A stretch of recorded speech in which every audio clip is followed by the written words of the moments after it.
आज मैं आपको ग्रामर सिखाने जा रही हूँ। ग्रामर में होता है शब्द रूप। शब्द रूप में कैसे साधारण आते हैं संज्ञा, सर्वनाम, क्रिया और विशेषण। अभी संज्ञा संज्ञा का डिफिनेशन क्या है? किसी भी वस्तु, ये क्या है? वस्तु।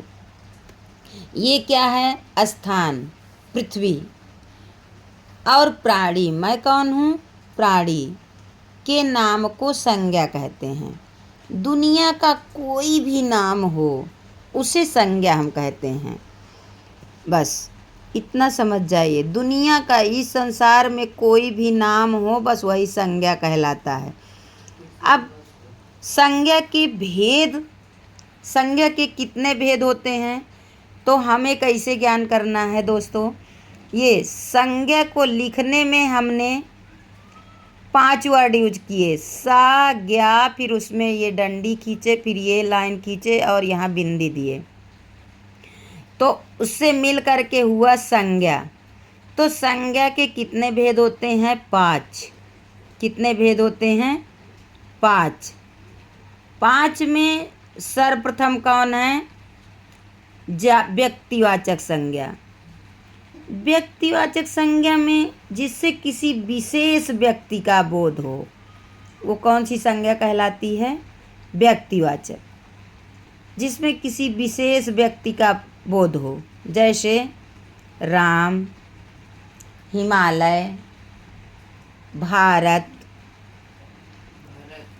भरत, शकुंतला, ऐसे जो महान व्यक्ति हों वही व्यक्तिवाचक संज्ञा कहलाती है। इतना समझ में आया?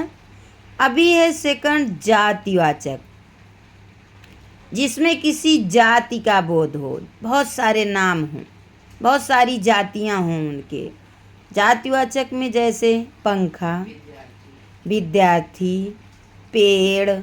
पेड़ बहुत सारे हैं, लेकिन हम अगर कह दें कि पीपल का पेड़ तो व्यक्तिवाचक संज्ञा हो गई, जब हम नाम ले लें। और यदि पेड़ बोलें तो फिर वो जातिवाचक संज्ञा में ही आता है, राइट। जिससे जाति का बोध हो वो जातिवाचक संज्ञा। समूहवाचक, जब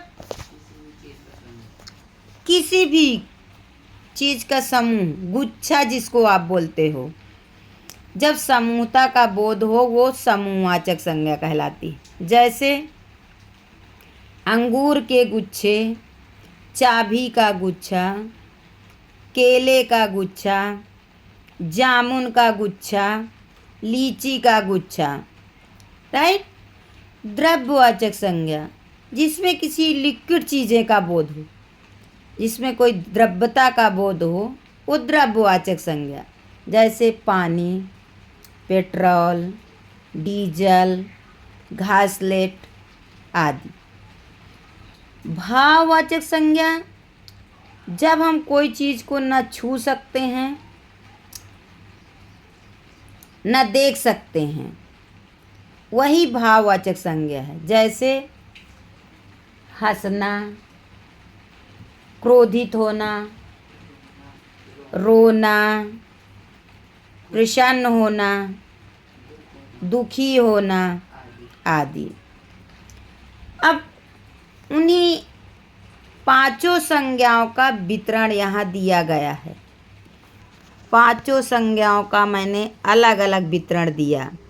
जैसे देखिए व्यक्तिवाचक संज्ञा, ऐसे तो मैंने समझा दिया है, अभी वितरण भी दिया मैंने। व्यक्तिवाचक संज्ञा, व्यक्तिवाचक संज्ञा जिस वाक्य में किसी खास का नाम हो, मैंने बताया था ना, जिसमें किसी विशेष व्यक्ति का बोध हो वो व्यक्तिवाचक संज्ञा है। जैसे श्याम खाना खाता है, श्याम एक ही है ना, 2-4 नहीं हैं, जिसमें विशेष का बोध हो, मैंने बोला था ना। जैसे भारत एक ही है ना, हिमालय एक ही है ना, भरत एक ही है ना।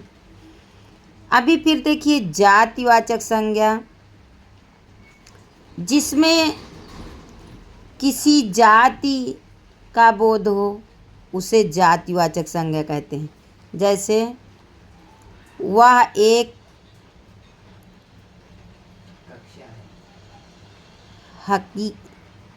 हाथी का झुंड रहता है। वहाँ एक हाथी है, ऐसे होगा। वहाँ एक हाथी है। दोस्तों, हाथी तो जाति में है ना। वहाँ एक हाथी है। हाथी बहुत सारे हैं तो जातिवाचक संज्ञा हो गया।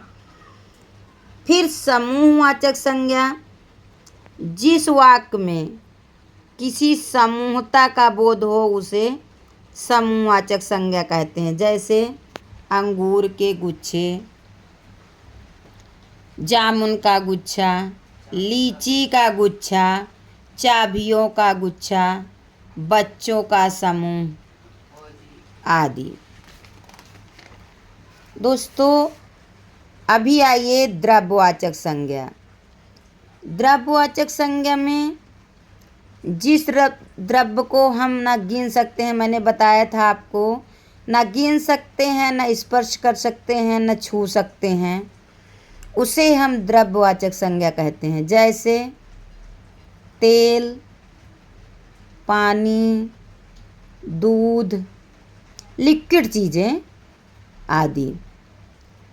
भाववाचक संज्ञा, जिस भाव को हम केवल महसूस कर सकते हैं, मैंने बोला था ना, जिसको हम देख करके सिर्फ महसूस कर सकते हैं, वो है भाववाचक संज्ञा।